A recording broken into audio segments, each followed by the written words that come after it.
Assalomu alaykum. Sizga deyap turganlar mana mashinamiz keldi. Xudo xolasa inshaalloh mana chiqarib yuboramiz endi. Qozog'istonga.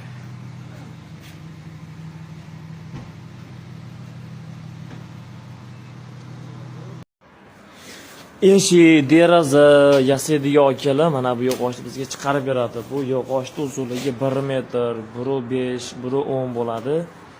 Narxi 3500 so'mdan bizga qilib berishadi buni. Toshkentga olib kelishadi taxt. Mana Xudo xolasa inshaalloh mashinamiz ham keldi. Bularni yuklab yuboramiz endi Xudo xolasa inshaalloh. Mana dollar tushib ketadimi, ko'tarilib ketadimi? Narx-navoni to'g'ri keltirib beraveramiz. Har doim ishlayib turgan okaxonlar.